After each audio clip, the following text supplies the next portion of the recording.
Shri PV ഷാജികുമാറിന്റെ മരണമുണ്ടാക്കി കളിക്കാം എന്ന ചെറുകഥയുടെ സ്വതന്ത്ര നാടകാവിഷ്കാരം കരിദിനം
ഭഗവാന്റെ കാര്യം നടക്കട്ടെ.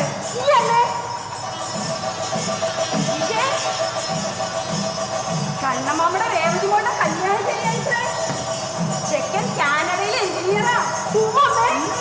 നമ്മളെ പോലെ തന്നെ നല്ല തറവാട്ടുകാരാ. കണ്ണമാമ പ്രത്യേകം പറഞ്ഞു, ബിജീഷ് ഉള്ളിടത്തോളം കാലം കല്യാണ ചെലവിന്റെ കാര്യത്തിൽ ഒരു പേടി വേണ്ടാന്ന്. എല്ലാം എന്റെ കുട്ടി നോക്കിക്കോളൂല്ലോ.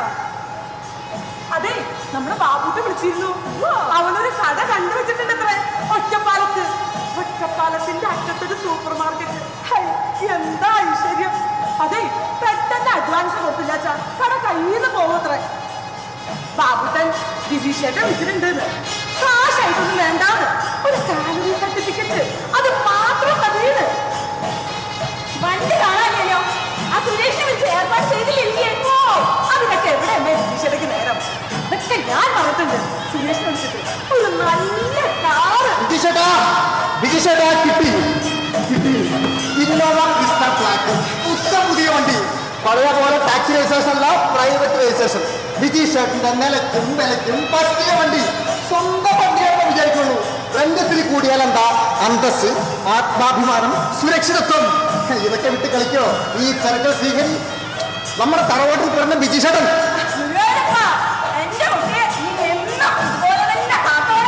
അമ്മേ, ഇപ്പൊ പോയിട്ടുണ്ടെങ്കിൽ ഉത്സവം തുടങ്ങുമ്പോൾ എത്താൻ പറ്റില്ല. വേറെ റെഡിയാവും. പുറപ്പെടും ചേച്ചി. പോരട്ടെ.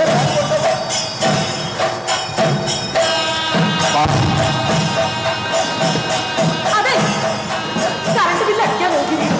ഇപ്പൊ തന്നെ ചേച്ചി വരും. നമ്മുടെ കുഴമ്പിന്റെ കാര്യം മറക്കണ്ട. ഇന്ന് തന്നെ വാങ്ങി വെച്ചോളൂട്ടോ. അതെ, അത്താഴപ്പട്ടി കിടക്കണ്ട, കഞ്ഞി വെച്ച് കുടിച്ചോളൂട്ടോ. കുട്ടിയെ കറണ്ടാലതാ അലാറം വെച്ച് വരുന്നോളൂട്ടോ. അതെ, നാളെ പൂക്കോട്ടെ വരാക്കാതെ ആള് എടുക്കിട്ടോ. നാലാള് കണ്ട ബിജീഷേട്ടക്ക് അതിന്റെ കുറച്ചില്. ഇനി അത് വെച്ചിട്ട് ആ ചന്ദ്രനും മണ്ണിൽ ഇറങ്ങാൻ നിൽക്കട്ടോ. അതിന്റെ കുറച്ചില് ഞങ്ങൾക്ക് അവനർത്ഥം ചെയ്യും.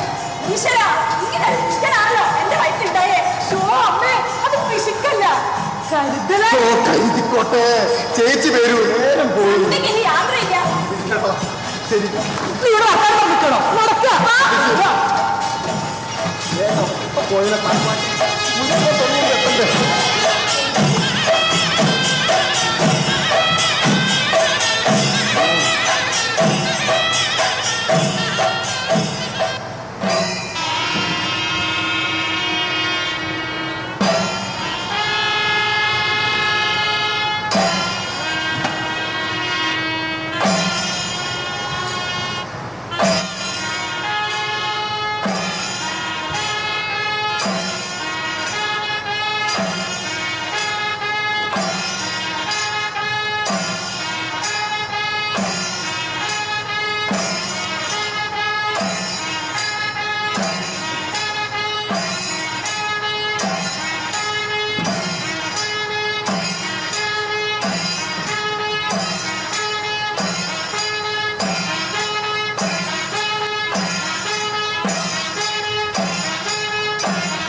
ഹലോ, എപ്പോഴാ സംഭവിച്ചത്?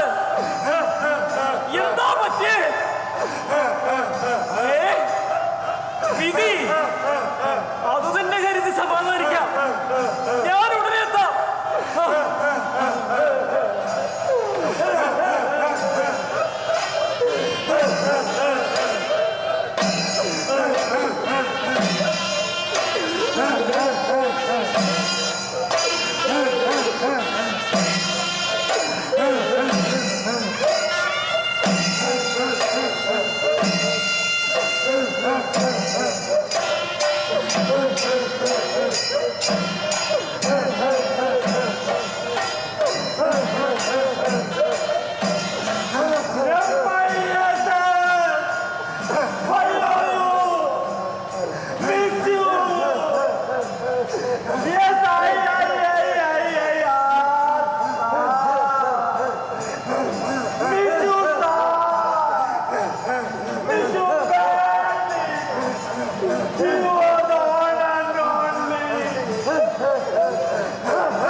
ഞാൻ ചത്തിട്ടൊന്നുമില്ല.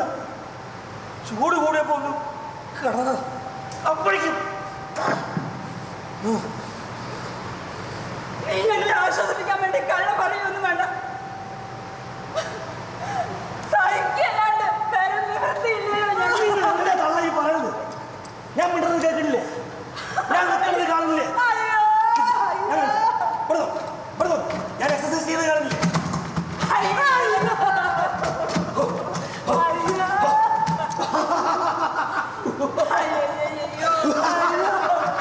ഓ ഞാൻ കണ്ടില്ലേ കാണില്ലേ?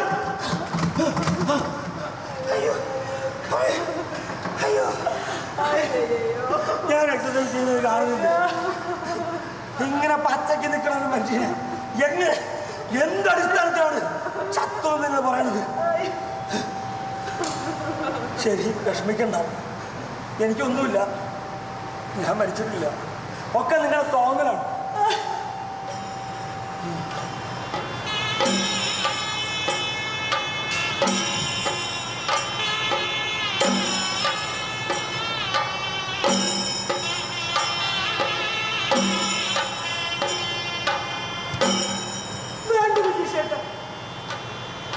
വിധീഷേട്ടൻ ഞങ്ങളെ ആശ്വസിപ്പിക്കാൻ വേണ്ടി വെറുതെ കള്ളം പറയണ്ട. വിധീഷേട്ടൻ മരിച്ചു. അത് വിധീഷേട്ടന് നന്നായി അറിയാം, ഞങ്ങൾക്കും അറിയാം.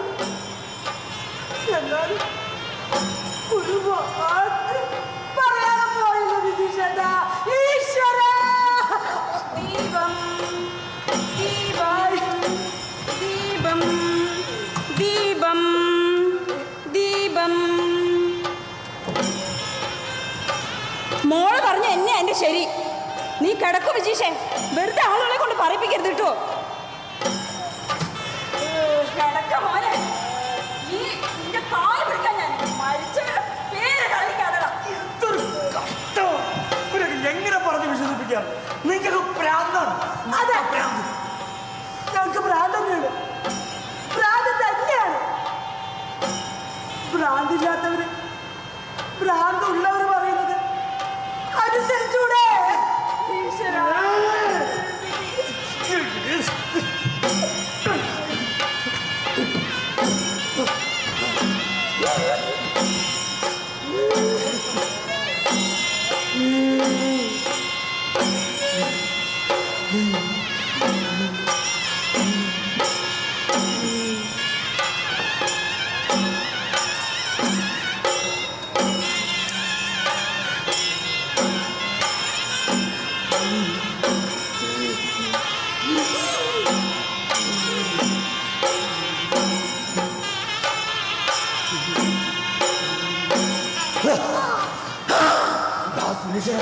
അമ്മയ്ക്ക് അതിന് എന്തോ പറ്റിണ്ടോ? അവരൊക്കെ വിചാരിച്ചു ഞാൻ മരിച്ചു. ഒന്നും പറഞ്ഞ് മനസ്സിലാക്കി കൊടുക്കണം.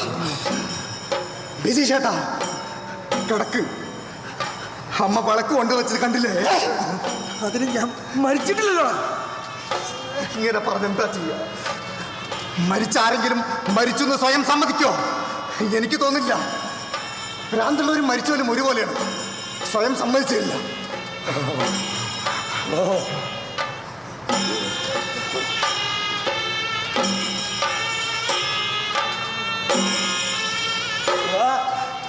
പ്രേമിച്ച പെണ്ണ് നിന്നെ ഉപേക്ഷിച്ച് പോയപ്പോ നീ ട്രെയിനിൽ ചാടി ചാവാൻ പോയ കാര്യം നിനക്ക് ഓർമ്മയില്ല?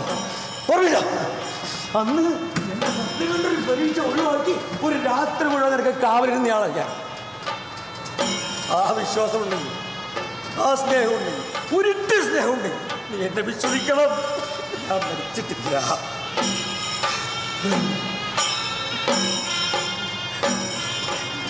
ബിജി ചേട്ടാ എന്തെങ്ങനെ? മരണം ഒരു യാഥാർത്ഥ്യമാണ് ബിജി ചേട്ടാ. അത് നിങ്ങൾ അംഗീകരിച്ച പറ്റില്ല. നിന്നോടൊക്കെ ഇതൊക്കെ ഞാൻ നിങ്ങൾക്ക് പറഞ്ഞു തരണോ?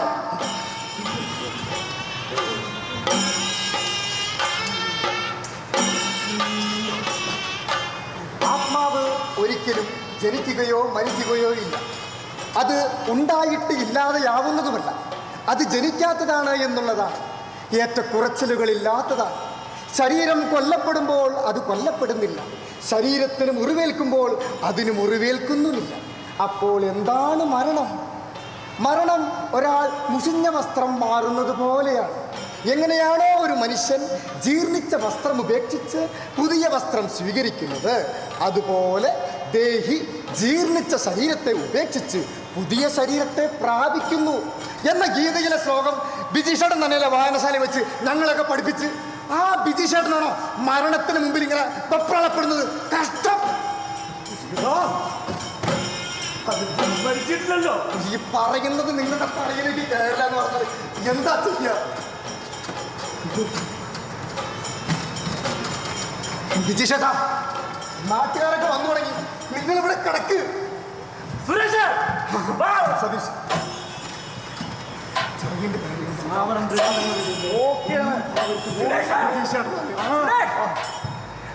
അപ്പൊ ചടങ്ങൊക്കെ തയ്യാറാണ്. എന്നാ പിന്നെ നോക്കാം.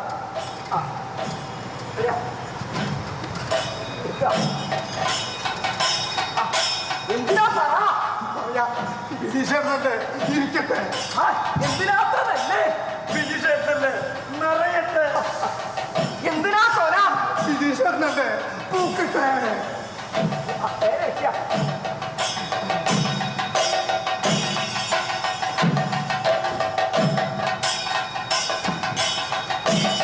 എന്തിനാ സ്വര? ബിജീഷേട്ടനല്ലേ കൊലക്കട്ടെ. ഉത്തര ബിജീഷേട്ടനല്ലേ പൂക്കട്ടെ.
മരിച്ചവരുടെ കാലുകൾ എന്തിനാണ് ചേർത്ത് കെട്ടുന്നത്? തങ്ങളുടെ ജീവിതത്തിലേക്ക് വീണ്ടും നടന്നു തുടങ്ങരുതേ എന്ന് ജീവിച്ചിരിക്കുന്നവരുടെ ആശയാവാം. അതുമല്ലെങ്കിൽ ഓർമ്മകളിൽ നൂറ് വന്ന് ചാടിക്കളിക്കാതിരിക്കാനാവാം. അതുമല്ലെങ്കിൽ വെറുമൊരു കുഞ്ഞായി എന്നെ നീ ഇങ്ങനെ ഇവിടെ ഇട്ടില്ലേ എന്ന് ദൈവത്തോട് കൈകാലിട്ടടിച്ച് കരയാതിരിക്കാനാവും. ദിക്കില്ലാത്തൊരു ലോകത്തായിരുന്നു ഞാൻ. അവിടെ ആകാശമോ പക്ഷികളോ മനുഷ്യരോ മണ്ണോ വെള്ളമോ ഒന്നും ഉണ്ടായിരുന്നില്ല. ശൂന്യത മാത്രം. കണ്ണ് മുറുക്കി അടച്ചോളൂ വിശേഷേ. സ്വപ്നമായിരിക്കുമല്ല, വെറും സ്വപ്നം.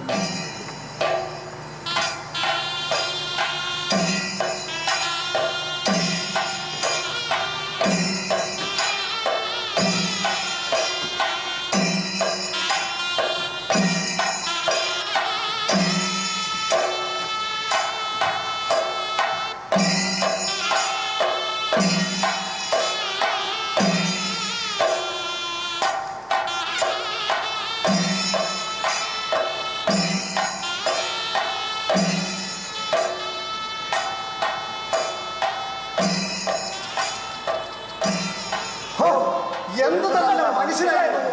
അതെ അതെ അതെ, മനുഷ്യരുടെ കാര്യം ഇത്രേ ഉള്ളൂ.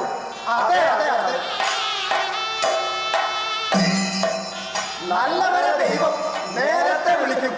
അതെ അതെ അതെ, ഇന്ന് കണ്ടവരെ നാളെ കാണില്ല. അതെ അതെ അതെ,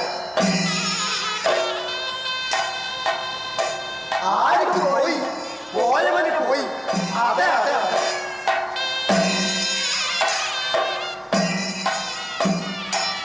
എന്നാലും എന്ത് ബിജു ചേട്ടാ, ബിജു ചേട്ടാ, എന്നോട് ക്ഷമിക്കണം ബിജു ചേട്ടാ. അന്ന് ബിജു ചേട്ടനെ വട്ടം കൂട്ടിട്ട് അടിച്ചത് ബോധപൂർവമായിരുന്നില്ല ബിജു ചേട്ടാ. പാർട്ടി പറഞ്ഞിട്ടാണ് ബിജു ചേട്ടാ. ഞാൻ ആ പാർട്ടി വിട്ടു ബിജു ചേട്ടാ. എനിക്ക് തരാന്ന് പറഞ്ഞിട്ട് സഹകരണ ബാങ്കിലെ പ്യൂണിന്റെ ജോലി തായ് വളപ്പിൽ ശ്രീധരന് കൊടുത്തപ്പോ ഞാൻ പാർട്ടി വിട്ടു ബിജു ചേട്ടാ. ക്ഷമിക്കണം ബിജു ചേട്ടാ. സോറി, റിയലി സോറി ബിജു ചേട്ടാ.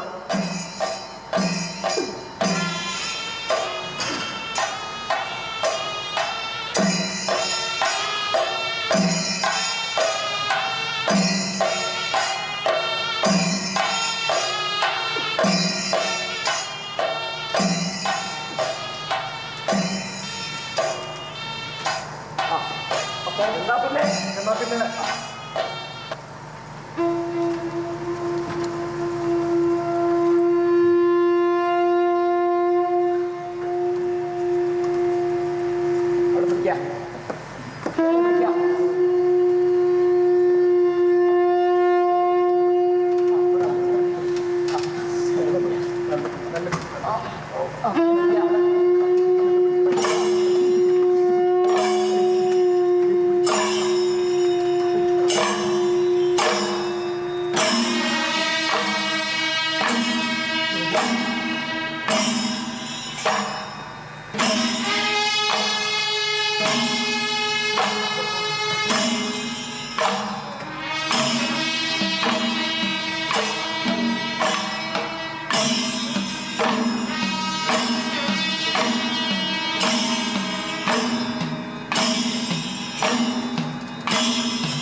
സ്ഥലത്തായിരുന്നു ഞാൻ.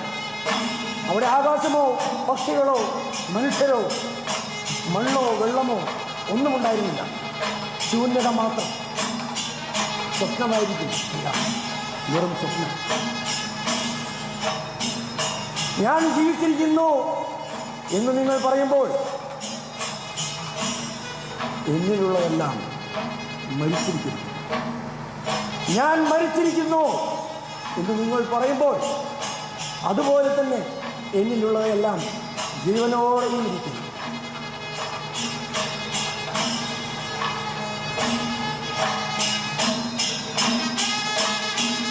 And the play ends here.